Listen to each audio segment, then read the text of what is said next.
back here on the GSMC Football Podcast. And for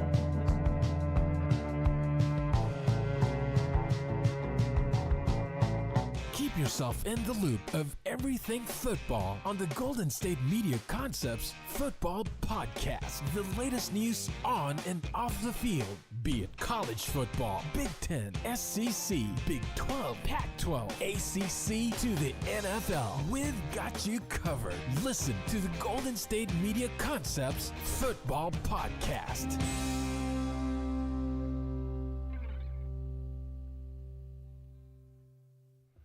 And welcome everybody to another edition of the GSMC Football Podcast, brought to you by the GSMC Sports Network. As always, I'm your host, Kenneth Gruenfelder, and it's great to have you guys here on this Thursday, April 4th. We have a lot to talk about on the show today. Before I get into that, I just want to remind you guys, as always, to tip or donate and get your comments recognized, make sure to go to the following link. That is GSMCPodcast.net. Again, that really helps the show, makes the show more interactive between myself, the host, and you guys, the viewers. Again, that is GSMCPodcast.net. And as always, is displayed on the ticker on the bottom of the show segment down below. So with that being said, let's get into what we are going to talk about for today. So we are going to get into the Stefon Diggs trade. I know I touched upon it towards the end of the show yesterday, but I wanted to dive into it again and dedicate a whole segment to it. So we'll talk about it from the Texans' perspective, as well as also talking about what's the future now with the Buffalo Bills. So we'll get into all that. That'll be the second part of the show. And then the third part of the show, I'll talk about Cam Heyward, his comments on Russell Wilson, his recent comments. I'll talk about that. And then in the final part of the show, I'll talk about the Bears and Matt Eberflus' excitement over not just the number 1 overall pick, but also the number 9 overall pick as well, and what the Bears could potentially do with that pick as we get closer and closer to the NFL draft at the end of the month. So with that being said, let's get into the first topic, which is talking about, well, something I already talked about yesterday, but want to dedicate a segment to it, and that's Stefon Diggs going to the Houston Texans. So if you remember, I talked about how we have this breaking news feature that I didn't add into the software, and I was trying to do it while we were on the air, but it just didn't really work out. So let's just pretend that the Diggs trade happened now. So this is the breaking news thing.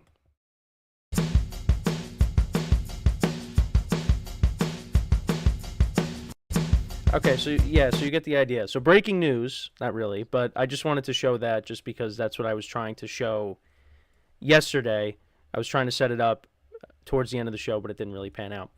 But Stefon Diggs going from the Bills to the Texans, and I was kind of surprised. Well, surprised that it was the Texans, because I think we all kind of knew that Diggs leaving the Bills was kind of inevitable, just because of the social media posts over the last couple of seasons. Now, I remember I brought up how Dan Graziano of ESPN, he talked about Diggs' social media activity after the seasons and how everything would kind of get squashed and Diggs would still be with the Bills. Well, not this time. Diggs does indeed get traded. Now, I didn't bring up the specifics of the deal. So the Bills are trading 4-time Pro Bowler wide receiver Stefon Diggs to the Houston Texans in exchange for so the Bills, they received a 2025 second-round pick, which was actually the Vikings pick, not even the Texans pick, the Vikings pick, a 2024 sixth-round pick, which is the number 189 overall pick, and the 2025 fifth-round selection. So that's the other thing. The Texans don't even give up any of their picks. They gave away the Vikings pick, and I believe is that the one that they did in the pick swap from the other day with the Vikings trading up. I guess that's what it is.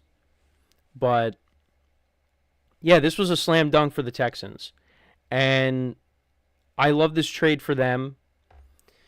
They add Diggs to an offense that consists of 2 young wide receivers that had breakout seasons. Now, unfortunately for one of them, they ended up getting hurt, and that was Tank Dell. But you expect him to come back, and you hope he's healthy. Nico Collins, who had a breakout season as well. And now you add Stefon Diggs. Now, Stefon Diggs has received some criticism over him declining. And if you go back and you look at his statistics from 2023, I mean, he still finished with over 1,000 yards. But if you look at some of the individual games, there's a lot of games where Diggs is really not producing. And so you go back to the start of the year. First game of the year against the Jets, he has over 100 yards, has 102 yards receiving and a touchdown. Next game, he has 7 for 66. Against Washington, he had 8 receptions for 111 yards, 6 receptions for 120 yards against the Dolphins, and 3 touchdowns. That was when the Bills, they won like 48-20. Then against Jacksonville in London, he had 8 receptions for 121 yards and a touchdown, 10 for 100 against the Giants. But then after that, never had over 100 yards in a game in the regular season.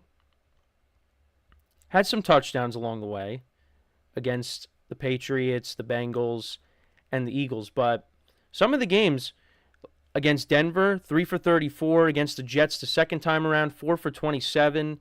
4 for 24 against the Chiefs, 4 for 48 against the Cowboys, 5 for 29 against the Chargers, 4 for 26 against the Patriots the second time around. And then in the playoffs, 7 for 52 against the Steelers, 3 for 21 against the Chiefs. And then, of course, everyone talks about that Hail Mary, essentially, that Josh Allen threw up to him, and he dropped it. He could have caught it. Now, you also could say, well, the Bills, they became more of a balanced offense. Josh Allen spreading the ball around more. Because James Cook had some big games as well. So, yeah, Diggs is now in his 30s. There's going to be some decline. I don't think there is as much decline as people may say. But I think he still could be a productive wide receiver. And I think many people, and that's why the Texans did this trade. And, again, he's stepping into an offense where he doesn't have to be the guy. Now, I think he still wants to be the guy, but he doesn't have to be. Because, like I said, you have those 2 other receivers that were really productive last year, and they're only going to benefit from the presence of Diggs now on this team. And on top of that, you also have Dalton Schultz, who had a decent year for them. You bring in Joe Mixon to try to bolster this rushing attack. And, of course, you have C.JStroud as your quarterback, who the Texans have done a great job surrounding him with talent. And I'm only expecting bigger things from them in 2024. Right now, you got to look at them as the favorites. And they won last year, and they exceeded expectations. They won a playoff game. Now you add Stefon Diggs, and we still got the draft. We got to see what they're going to do in the draft. I like what they did on defense. I'm excited for the Texans. I kind of wish they signed Saquon Barkley. I wish Barkley went there. Because Barkley, I think, is an upgrade over Mixon. But I think Mixon going to the Texans, that's a good spot for him. But imagine if they got Barkley. But that's a different story. With Diggs, though, I think this is a good spot for him. C.J.Stroud's going to spread the ball around. We know that. So, yeah, there's going to be some games, though, where Diggs is going to, have, like I talked about with his stats from 2023. He's going to have some games where, yeah, he might not light up the stat sheet, but the Texans in 2024 should be able to win a lot of games. So, we'll see how it goes, but I'm really excited about this deal for the Texans. What they have been able to do in just a short amount of time to rebuild this team back up into a playoff team. And now you could look at them as maybe being Super Bowl contenders. Because I think that's what this deal makes them. Gets them closer to that. But you still have to look at the conference and say, well, you got to get through the Ravens. You got to get through the Bengals. And at the top, of the mountain, you got to get past the Chiefs. You got to go through them. And that's going to be tough. That's tough for a lot of teams. So, I think they're up for the challenge. And we'll see what they do with the draft. We still got the draft. But they've made so many improvements. They had a lot of cap space. And they really took advantage of that. And I thought the craziness of the offseason was over. I thought we were going into the draft. No other moves being made, but Stefon Diggs, the latest. And there's still things that need to be figured out with Brandon Ayuk and T. Higgins, so maybe those guys end up getting traded. But Stefon Diggs was traded. It finally happened. And like I said, I'm going to go into now the Bills' perspective of it in the next segment because I wanted to spend it talking about the Texans and what they were able to do and the expectations for them going into next year. Like I said, right now you got to look at them as the favorites. Again, I touched upon this towards the end of yesterday, and I've talked about this division a decent amount. But this division is going to be competitive. And like I said yesterday, Jacksonville's looking to bounce back. Tennessee, we'll see how they are with the new acquisitions of Calvin Ridley and Tony Pollard, new head coach, Will Levis in year 2. The Colts, they came up a little bit short, losing to the Texans in Week 18 and missing out on the playoffs. Now you get Anthony Richardson back healthy, full year of Jonathan Taylor. This division's going to be competitive, but right now you have to look at the Texans as the favorites. And I am really looking forward to seeing what this team can do on the field with their new acquisitions on both sides of the ball.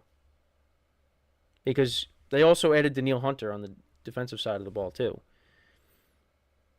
And Danico Autry from Tennessee to go along with Will Anderson, their stud rookie. They're in a good spot.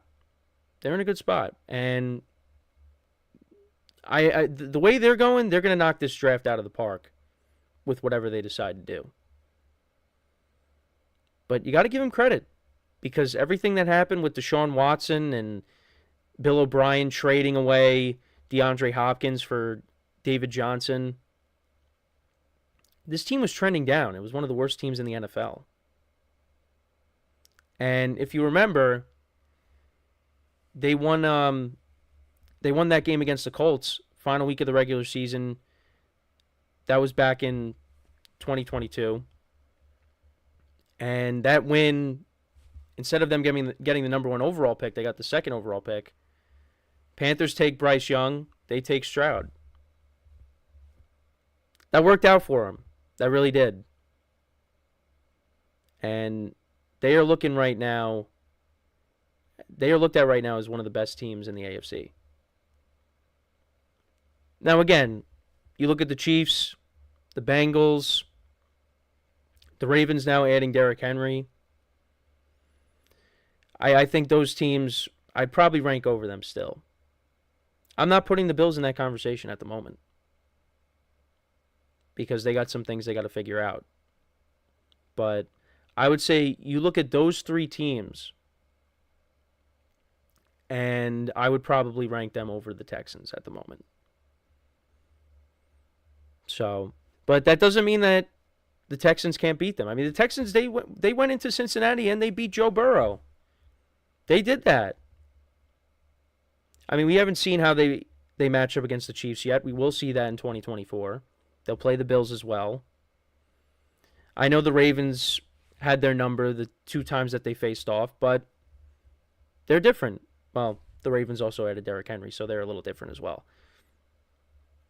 It's going to be a lot of fun to watch. I'm looking forward to see how the Texans match up against these teams. Again, like I said, they already beat Joe Burrow, but I still have the Bengals ranked ahead of them just because, out of respect for them. With the healthy Joe Burrow, they're one of the best teams in the AFC as well. But like I said, at the top of that mountain, It's the Kansas City Chiefs. So, but you know what? I think the Texans could definitely give the Chiefs some problems. They're going to give a lot of teams some problems. So, but let me know what you guys think about this deal for the Texans. Again, love this for them. Now, again, Stefon Diggs with the social media stuff and not getting the ball enough and complaining about that could be an issue because, again, I think Stroud's going to spread the ball around. Everybody's going to get their targets. But it's a great move for them. And, again, they didn't give up their own pick. They gave up Minnesota's second-round pick for next year. So they did a good job with this. And like I said, looking forward to see what the Texans do in 2024. So with that, we're going to take our first break of the show. When we come back, we're going to talk about this now from the Bills' perspective, what to expect from them now going into 2024. That is what we will discuss when we come back from our first break of the show. So with that being said, stick around, and we'll be right back here on the GSMC Football Podcast. I feel like I'm losing my mind. Is everybody in the world blind? Please, Lord, give me a sign, a sign. I feel like I'm losing my mind. Is everybody in the world blind?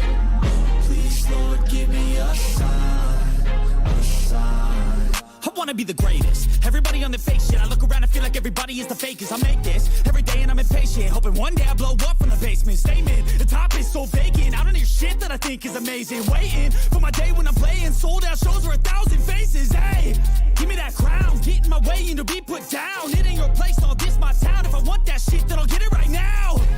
I'm losing it, the noose it fits. I'm losing shit, a stupid myth. You choose to live or choose to dip. You choose to fight or lose your grip and lose a gift. I feel like I'm losing my mind. Is everybody in the world blind?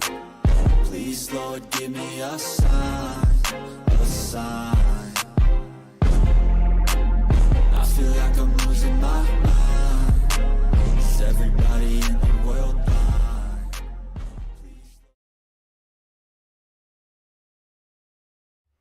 All right, and we are back here on the GSMC Football Podcast. And for the second part of the show, we are going to talk about this Stefon Diggs trade now from the Bills' perspective.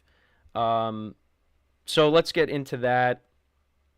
Now, when I was talking about the top teams in the AFC, I did not put the Bills there. And that's because of not just the Diggs trade, but just a lot of things that they've done in the offseason. They had to let go of a lot of guys. You saw Tre'Davious White, Jordan Poyer, Mitch Morse, their center. They had to let go of some key guys on both sides of the ball. You also saw Gabe Davis leaving as well. He went and signed with Jacksonville. So the Bills are going to look a little different next year. Well, a lot different. And this draft is going to be very important because they have, I think, 10, 11 draft picks. So they're going to have to add to their receiving core through the draft. Again, Tyler Boyd is still out there. He's a possibility. But I know, I just love that I keep talking about him. But they're going to have to do something to bolster this receiving core back up. Now with Diggs being traded. And yeah, right now I can't put them in as one of the top teams in the AFC. Now they have Josh Allen, of course. And Josh Allen, since they got Stefon Diggs, really put himself into that top tier of quarterbacks in the NFL. Now, Patrick Mahomes has separated himself. He's in a tier of his own. With the championships especially, he's in a tier of his own. But I did want to highlight what I saw on CBS's Instagram. So, well, first, he tweeted something replying to somebody. Somebody tweeted, "Does Josh benefit from having a top-tier receiver? Yes. Is he essential to his success? No." And Diggs responded, "You sure?" with a question mark. And now Diggs was traded. So they posted a graphic of Josh Allen's numbers before Stefon Diggs got there and once Diggs became a Buffalo Bill, was traded to the Bills. He was acquired back in 2020. And the Vikings, well, they went and got Justin Jefferson in the draft. So that worked out for them. So in 2018 and 2019, Josh Allen, completion percentage, 56.3%. Yards per attempt, 6.6. And his touchdown to interception ratio, 30-21. Now, you go to 2020 to 2023 with Diggs now. 65.5% completion percentage. 7.4 yards per attempt. And his touchdown to interception ratio, 137-57. Josh Allen, once they got Diggs, was a different quarterback. Now, you also could credit Brian Dable as well, developing Josh Allen as well. Now, even with Diggs, Josh Allen started to revert back to what he was earlier in his career, turning the ball over a lot more. And they made the switch with the offensive coordinators during the season. And that did kind of work out. The Bills actually were becoming more of a balanced offense. James Cook was getting more involved. Josh Allen didn't have to play hero ball. And that was nice. So, but now, with Diggs not being there anymore, what does that mean for Josh Allen? Is Josh Allen going to completely revert back to how he was before Diggs got there? But again, I went over Diggs' statistics during the season, and there were some games where, yeah, he really wasn't a non-factor. And the Bills were winning games. You got to remember, the Bills, they lost that tough game to the Eagles in overtime, and that looked like that was the end for them. That they just were not, it was going to be too big of a deficit to overcome and make a run to make the playoffs. But they won every single game after that. They made the playoffs, they beat the Steelers, and they had their chance to beat the Chiefs. They couldn't get it done. And look at what the Chiefs had on offense. What Mahomes had to throw to, besides Travis Kelce, and Rashee Rice had a solid rookie season. The Chiefs were coming in, their offense was struggling throughout the year. Travis Kelce was banged up.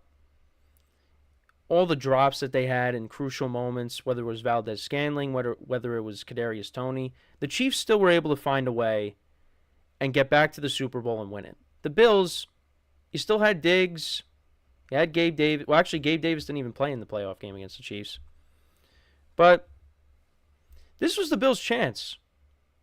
And they just couldn't get it done. And now Diggs is gone. But this is something that has been boiling up for a while.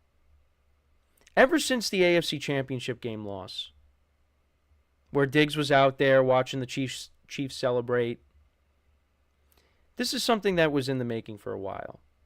It's just, like I talked about in the first segment with Dan Graziano, Diggs would post something on social media, things would get settled out, things would work out, and we'd move on, and he'd be a Buffalo Bill. But it's not the case. He's gone now. And maybe the Bills did the right thing because maybe that decline was going to continue, and him maybe being a head case with the offseason drama, while he has value, trade him. Now, they got a 2025 second rounder out of him. Maybe they could have got something better. I don't know.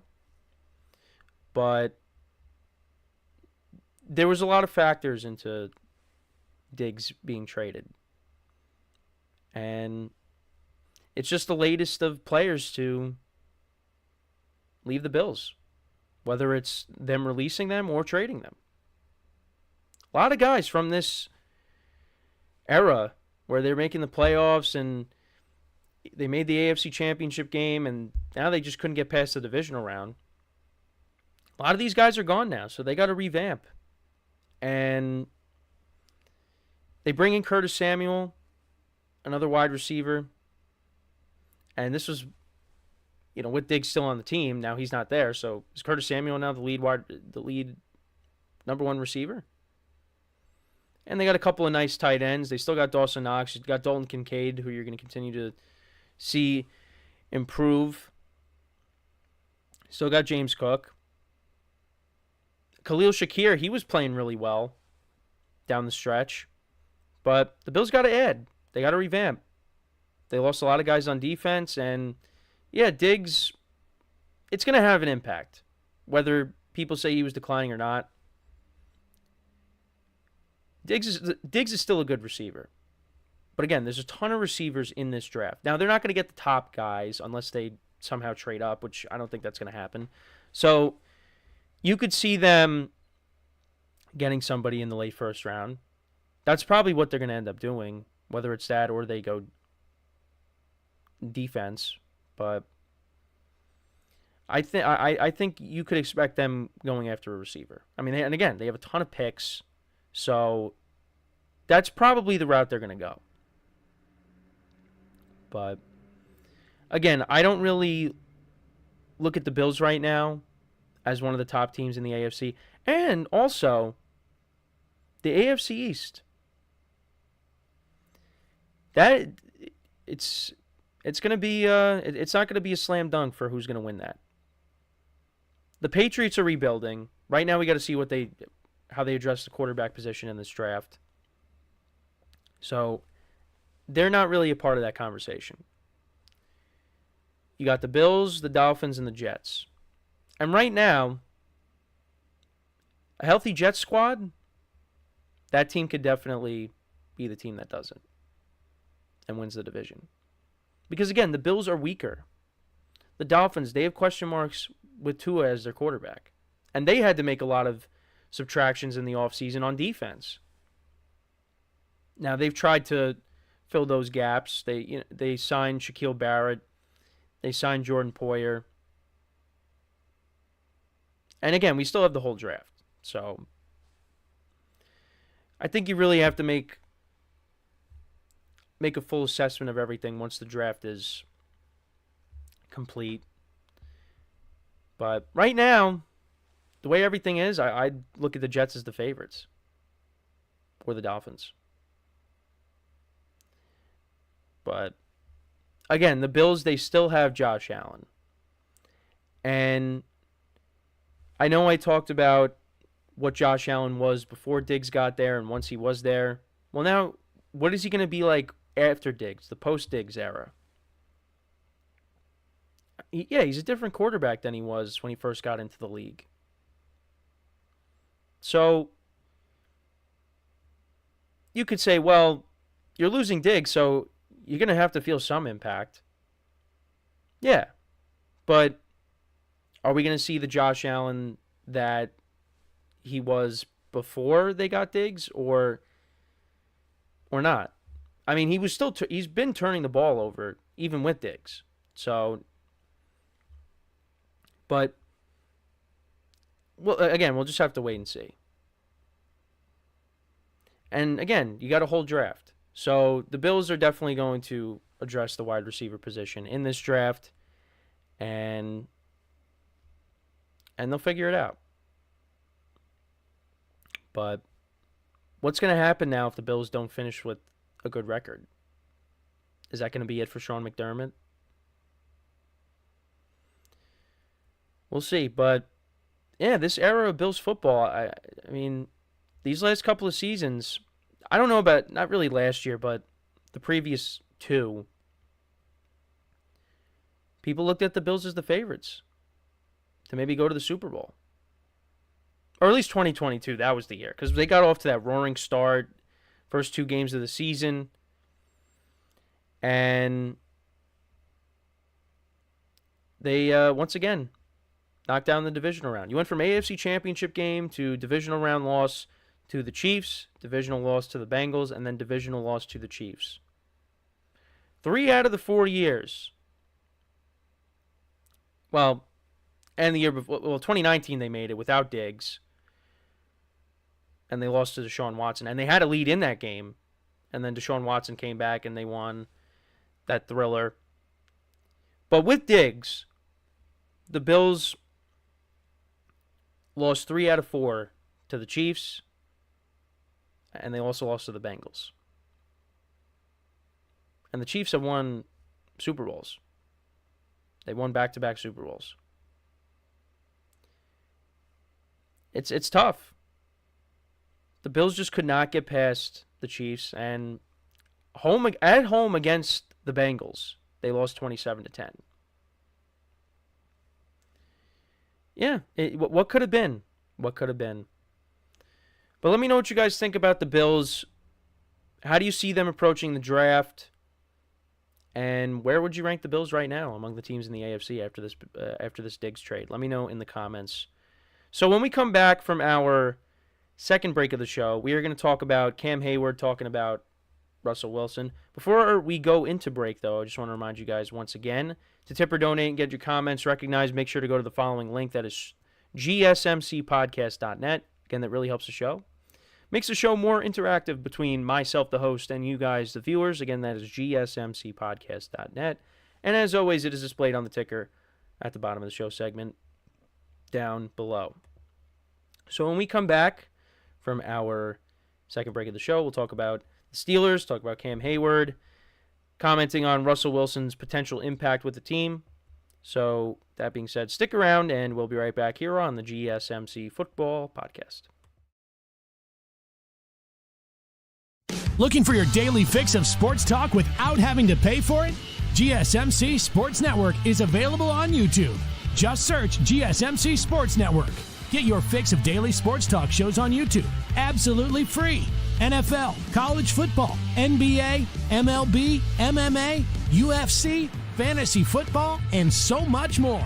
GSMC Sports Network has shows running all day long, with new sports shows starting every 2 hours. Just like on your favorite cable sports channel, except GSMC Sports Network is absolutely free. Just search GSMC Sports Network on YouTube to catch one of your new favorite shows, like the GSMC College Football Podcast, Chip Shot Football Podcast, Hoops and Heels Women's Sports Podcast, GSMC Basketball Podcast, and so many more. Check it out for yourself. GSMC Sports Network, now available on YouTube absolutely free.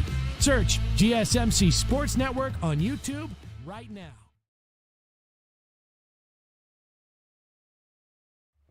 All right, and we are back here on the GSMC Football Podcast. And for the third part of the show, we're going to talk about Cam Heyward, his comments on Russell Wilson joining the Steelers. So he was on the Rich Eisen's show and talked about Russ. And this is a couple of things that he had to say. And this is courtesy of an article from CBSSports.com. So he said, you just look for the leadership. You just look for the leadership for a guy that has been in Seattle and won games. Won a Super Bowl already, didn't have the best time in Denver, but I think he's a hungry guy that is ready to prove people wrong. We have so many great weapons. Some of them are younger. Having a more established guy who has been through it is going to benefit the group. I think it could be a blend of both. I think he can have a balanced game and excel. Not many people beat Patrick Mahomes last year, but Russell Wilson and the Denver Broncos did. I know it's not one guy that gets it done, but Russ has done it in this game and knows how to beat top competition. So, yeah, that is true. Russell Wilson did beat Patrick Mahomes. I know people forget, but he did do that last year. Actually, the Broncos played the Chiefs tough last year. I mean, even the first game. I mean, the final score was, 19-8? And I took the Broncos in my spread pool, and they were covering because if you remember, Sutton caught that one-handed touchdown, right? They reviewed it, and it was a touchdown, and then they got the 2-point conversion, and they were covering. And then the Chiefs got into field goal range. Butker kicked the field goal, and the Chiefs backdoored it, and I ended up losing that game. But that's a separate thing. So, Cam Heyward is positive about Russell Wilson joining the Chiefs. But, for some people, they're not really expecting that much out of Russ. Also, the other thing I want to touch upon, and this was a comment on one of my videos. This was a Steelers topic from the other day. And this is from Choose Carefully 408, who's been commenting on a lot of things on our videos. Not just mine, but many others as well. Because this was, I talked about Russell Wilson and him, and the Steelers' initial plans were keep Kenny Pickett, have Russell Wilson mentor Kenny Pickett. So I just wanted to read this comment as well. So this is what he said. This is Choose Carefully, at Choose Carefully 408. So he said, everyone knows that Russell Wilson does not speak to his teammates. This is off the field as well as on it. This bizarre idea that he will mentor anyone is 100% a fiction made up by Steelers fans. Russ will save us, then Fields will learn from him and take over. Oh, well, this is now with Fields. Is an infantile fantasy based on him being on their team, not based on anything that'll happen. I hope they get Boyd because they need more than Pickens. Oh, yeah, this is also the Tyler Boyd stuff, too. I can only imagine the holdup is the price because he's the only receiver currently available that can impact this offense. So all the negotiating power with the Steelers is his. But Watkins and Jefferson were available for other reasons, and no one wants them to be even their number 3. Yeah, I can't really argue with that. This team has no depth anywhere. They need a Boyd and one more half-decent receiver. Well, I don't know if I would say they have no depth anywhere.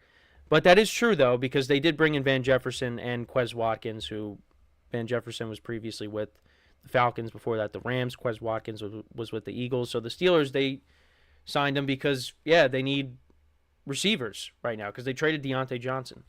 But you have Cam Heyward, who talks about Russell Wilson and leadership, and then you also have Choose Carefully commenting that Russ doesn't really have, a relationship with his teammates, with some of them.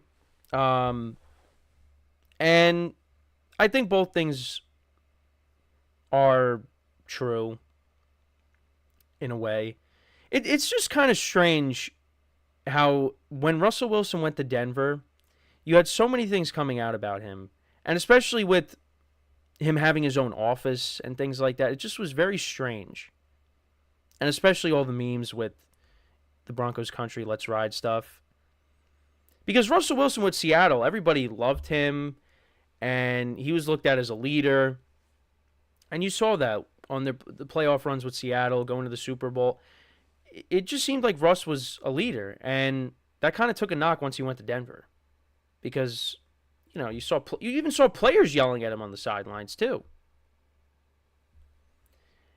Not just Sean Payton yelling at him. This was not good for the Russell Wilson brand the last couple of years. But 2023, 26 touchdowns to 8 interceptions. You look at that, you're like, yeah, it's a good season. So he did kind of, in a way, have a bounce-back season. And at one point, the Broncos, well, first they looked like they were going to have one of the worst records in the NFL. Then it looked like, oh, maybe they'll find their way into the playoffs. And then it just ended up not happening. And Jarrett Stidham ended up taking over as the starter. But 2023 was better for Russ. But collectively, his stint in Denver was not great. So he's looking to bounce back. And Cam Heyward saying he's hungry, that he's, maybe we're going to see the Russ from Seattle. I've been saying all along, I don't know if we're going to see that because last 2 years in Denver, although 2023 was decent, there's still some things you got to look at and say, yeah, I don't think we're getting that Russ. And with the Steelers, Cam Heyward talks about the weapons. You got George Pickens, you got Pat Freiermuth. They traded Deontay Johnson. They need to bring in another receiver or two. I did say Tyler Boyd to the Steelers is a long shot, according to the article I was looking at. But they got to look at the draft. That's definitely where they're going to address the position, is drafting a receiver. Because you need somebody else besides George Pickens. And again, I love the duo. Well, I shouldn't say I love, but I like the duo of Najee Harris and Jaylen Warren. But you need receivers. So Cam Heyward talks about all the weapons they have. Well, you got George Pickens and Pat Freiermuth in terms of, throwing the ball. But it's kind of it. I don't think Van Jefferson and Quez Watkins are going to scare people. So you do have Calvin Austin as well. He made a couple of plays for them last year. But you need somebody else. Now, for me, with the Steelers, I think they're going to be decent because that's just how it is with them, is they find a way to make the playoffs. And, well, they end up losing, but they've been able to make it in. They could have made it in 2022. They finished 9-8, but they fell just short of that. But with Mike Tomlin as the head coach, teams find a way to make it. I mean, how many times do I talk about what happened with them in 2023? The quarterback changes and somehow finding a way in, still losing to the Bills, but they found a way in. And now with a completely different quarterback room with Russell Wilson, with Justin Fields, and they're backed by one of the best defenses in the NFL, with arguably the best defensive player in the NFL in T.J. Watt. The Steelers could find a way in this loaded AFC. But for me, again, it's going to be through the wild card, because I look at the Ravens as being a better team. I look at the Bengals as being a better team if they're healthy Joe Burrow. Then it's between you and the Browns, which I put them on the same level. I put those two teams on the same level. They split last year. So, I mean, we'll see what happens in 2024, but... And again, that doesn't mean, like, the teams are bad. This division is loaded. I mean, how many times have I said that? It's a gauntlet of a division in a gauntlet of a conference. But I think the best way for the Steelers to make the playoffs is through the wild card. And Russell Wilson's the starter. They've made that known. And Justin Fields is going to sit behind him. So, we'll see what happens. But Cam Heyward's at least positive about it. Thinks that this could be a good move for the Steelers and expect good things out of Russ. We'll see. We'll see. And, I mean, I don't think we're going to see Russ put up numbers like he did in Seattle. But the Steelers always find a way. And we'll see if they find a way once again in 2024. Also got to make sure you guys on defense stay healthy too, because TJ Watt's like the quarterback of the defense. Is the quarterback of the defense. And when he's not playing, the Steelers are a different team. So, I think the Steelers are going to be... They'll finish with a decent record because that's just what they do. But we'll see if it's enough to make the playoffs. And we'll see if Justin Fields takes the field at all. Or is Russ going to basically be the starter from start to finish? I don't know. It's going to be interesting, something to keep an eye on. But Cam Heyward's positive. So we'll see. I mean, again, that doesn't mean that Russell Wilson's going to go out there and play at an MVP type level. But at least you have a player on the team that says, you know what, this guy's played in big games. He knows what it takes. It didn't really work out in Denver. But now with this change of scenery, let's see what he can do. Yeah, you get traded to the Broncos. Nathaniel Hackett's a first-time head coach.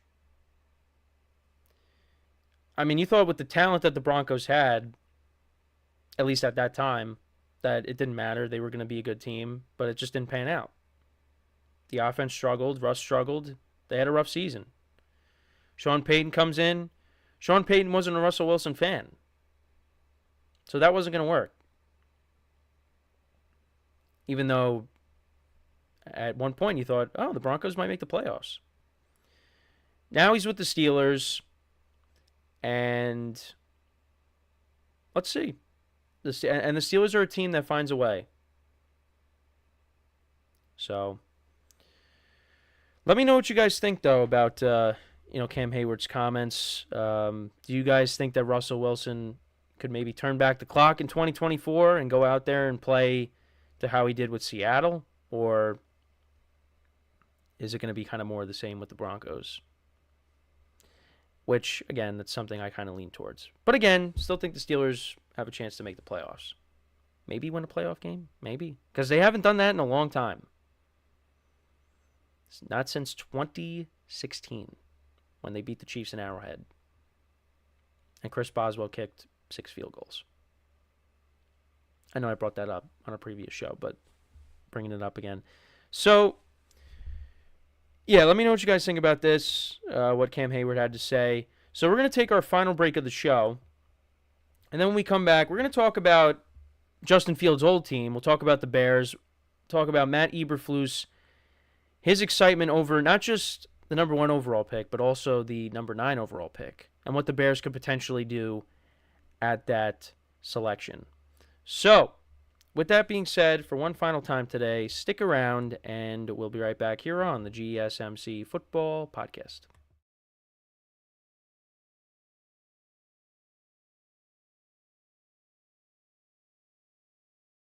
For the best and latest podcasts available anywhere, go to the podcast app on your cell phone and type in GSMC to access free content-rich podcasts on health and wellness, book reviews, sports, entertainment, relationships, social media, movies, technology, finance, and even weird news. Subscribe and download the GSMC Podcast Network's family of shows, available everywhere podcasts are found.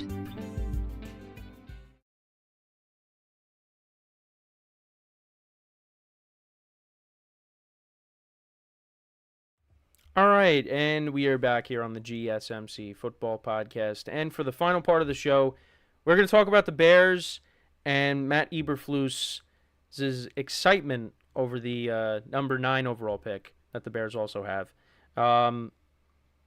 So he's excited about the possibility for the teams, what they could do at the number 9 pick. Eberflus, he believes that the number 9 overall pick is a valuable spot where they can secure a blue player who fits their needs. Blue player, like in quotations. The Bears, talked about the Bills earlier, but the Bears, they had a good offseason. And they finally did move off of Fields. I really liked what the Bears did. Signing DeAndre Swift, trading for Keenan Allen. I mean, I think they really knocked it out of the park this offseason. And let's see what they do. And they paid Jalen Johnson, their top corner. I like what they've done. Now, they're playing in a tough division, but now they just got to figure out the quarterback. If they can get the quarterback right, then they got a chance to be really competitive in 2024. And it's going to be Caleb Williams. The Bears could shock us and draft somebody else, but it's most likely going to be Caleb Williams. I know I keep saying that, but it's just there's always that chance that they could just do something else. But yeah, if Caleb Williams, if he is the guy, and you got all these weapons around him, with already the weapons they had there with Cole Kmet and obviously DJ Moore, the Bears should be competitive. And also the defense improved last season. Montez Sweat was a good trade for them, and they paid him. So you got to like what the Bears have done, and let's see what they do in the draft. But yeah, Eberflus feels the team is positioned to take a positive step forward in 2024, especially considering the pressure he faced regarding his job security in 2023. Yeah, I mean, the Bears did end the season better. But now they're going to have a new quarterback. I mean, this was Justin Fields at quarterback. Now you got a rookie quarterback coming in there. So, but again, there's a lot of talent that they will be surrounded by. With their refreshed outlook, the Bears can focus on choosing the best player available at number 9, benefiting from the depth at various positions in the draft. The draft is expected to feature quarterbacks going, with the first 3 picks. So, and they have one of them, obviously. But it's going to be interesting what the Bears now do with this number 9 overall pick. Because with a lot of other teams, they could also trade down. But, like I just said, they could draft the best player available. Would it be possible that they add another receiver? I took a look at, Field Yates, he predicts that, his recent mock draft, but yeah, he predicts that they'll take Caleb Williams. And then in this mock draft, he has the Bears getting Washington's wide receiver, Rome Odunze, if he falls to number 9. Odunze is highly regarded by Field Yates, ranking 6th on his board, and offers a combination of size, body control, and instincts that make him a threat at all levels of the field. But if Odunze is unavailable, the Bears could consider selecting offensive tackle Joe Alt or edge rusher Dallas Turner, both top prospects at their respective positions. So they could fall back and take another edge rusher, because I did see something that said that I think Eberflus said he's looking for someone to be opposite of Montez Sweat. And if they draft an edge rusher, if that's what they have to do, if they can't get a Odunze, if that was their plan A, well, he could be their plan B. Or if you want to bolster that offensive line, you go with Joe Alt, who's regarded as the best tackle in this draft, or one of the best tackles in the draft. So the Bears can do a lot of different things.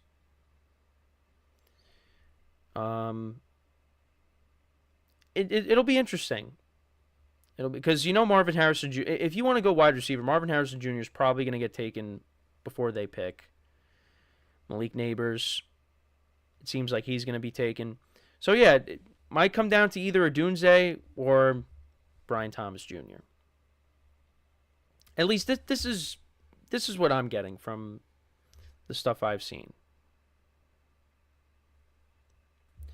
I mean, if they get Rome Odunze, pair him up with Keenan Allen, DJ Moore, Cole Kmet, I mean, that's not bad. Again, you're only giving your quarterback, the rich get richer.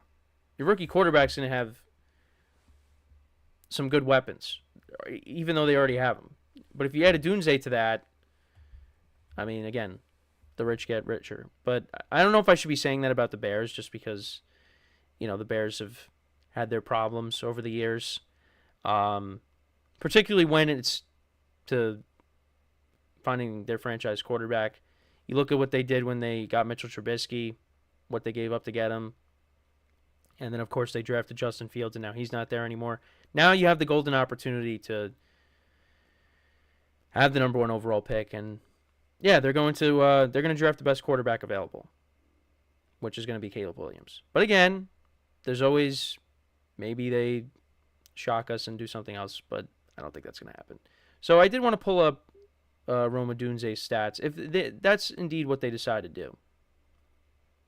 And I think I have talked about his stats before. But so in 2023, 92 receptions, 1,640 receiving yards, 13 touchdowns. Also had a rushing touchdown as well. The previous season in 2022, he had 75 receptions for 1,145 yards and 7 touchdowns, and another rushing touchdown as well. So, yeah, he's coming off of a great year in 2023, and he'd be that number 3 wide receiver, which, again, would not be bad. He's 6'3", 215 pounds. I mean, we'll see. He could go there, maybe the Jets. I know I brought up the Jets maybe being a team that could draft him as well. I mean, those top 4 receivers are going to go within the first 15 picks, right? 15, 20 picks? I mean, well, probably say 15. Because Marvin Harrison Jr. is getting picked in the top 5. Malik Neighbors right there as well. Then it's those other 2 receivers. Where are they going to go? Again, this is just from what I'm seeing. If I'm wrong, if you think I'm wrong, let me know. But that's at least what I've seen from that it's going to be those 2 guys, and then it's the other 2, Odunze and Brian Thomas. But yeah, the Bears are another team that can do a lot of different things with this number 9 overall pick. Now, what would probably be the right thing for them to do? Do they draft another playmaker? Do they draft a lineman? They draft an edge rusher? I think you probably, I mean, for me, I think you probably would lean more towards an offensive lineman or add to the defense, add an edge rusher. Because, again, like I said, I did see, I think, it was Eberflus saying that he wants to add someone to go along with Montez Sweat. So maybe that's where they go. But if you go and draft one of these receivers, you're not going to get any complaints from Bears fans. They're going to be going crazy. But, I mean, it's the same thing with the Jets, too. Because they could draft one of these receivers. They probably will be able to. But what would be more important? Draft an offensive lineman for depth. Because, you got an aging quarterback, and some of the linemen that they did bring in have an injury history. So maybe you want to draft a lineman for depth. And they could do that throughout the draft. Might not be their first pick. Might be with some of their other picks. Same thing with the Bears. The Bears could just say, you know what? We want to take another receiver, and then we'll get some linemen and guys on defense with the rest of our picks. I think, for me, I'd probably lean towards you take a lineman, you take an edge rusher, or someone on defense, another position on defense with that first pick, because with the offense, you have Keenan Allen, DJ Moore, Cole Kmet. You have weapons. You got a couple of decent running backs. So I think you're kind of set. Maybe you want to go towards addressing other positions that may be more important, like the lineman, like an offensive lineman, like adding a player on defense. But that's just me. Because with the Jets, you look at their receiving core outside of Garrett Wilson, Mike Williams is coming back from an ACL injury, and Allen Lazard had a rough season. The Jets, I could see them being more likely to adding another playmaker, even though they, I think, need more offensive linemen for depth. But, again, that's just me. But we'll see. I mean, listen, the Bears are in a good spot. They're in a good spot. Again, we'll see how Eberflus is now in 2024. I know during our production meeting, Tommy, our college football podcast host, he was talking up the offensive coordinator for the Bears, because we were talking about the Bears. So, yeah, I mean, listen, you could have a defensive-minded head coach, but as long as you have a solid offensive coordinator, that can work. Because the way the league is now, there's so many offensive guys.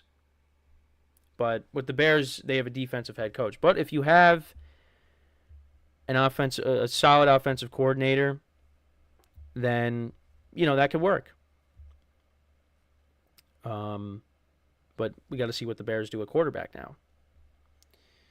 And how, most likely Caleb Williams, how is he going to be when he steps in and he's that guy in Chicago? We'll have to find out. But, and we will find out sure enough at the end of the month when the NFL draft comes around.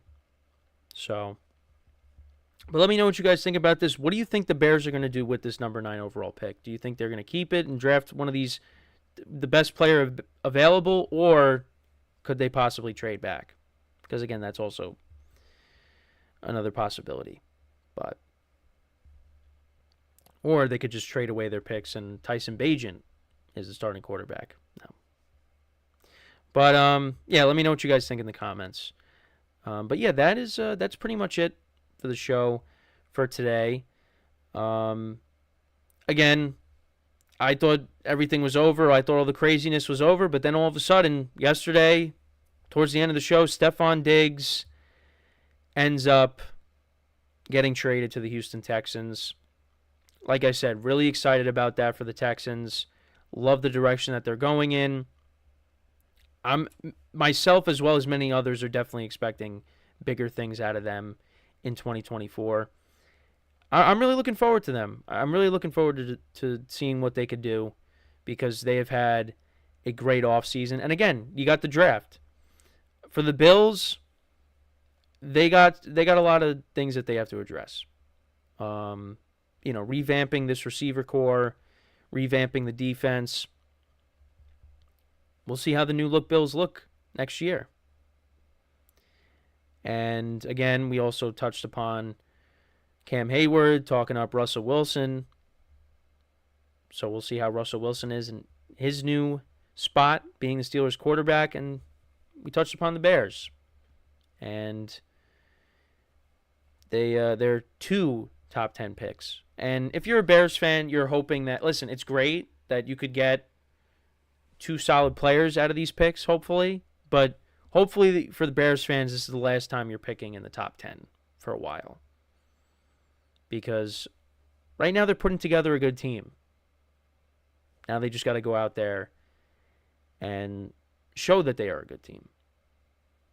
But like I said, they play in a tough division. And they got a rookie quarterback. They're going to have a rookie quarterback, so we'll see. But yeah, that's pretty much it from me for today. That is all the time that we have. Thank you guys for tuning in. We'll be back again tomorrow, 10:30 a.m. Eastern Time. And until then, I'm your host, Kenneth Gruenfelder, signing off from the GSMC Football Podcast, brought to you by the GSMC Sports Network. Have a good day, and I will talk to you guys tomorrow. Take care.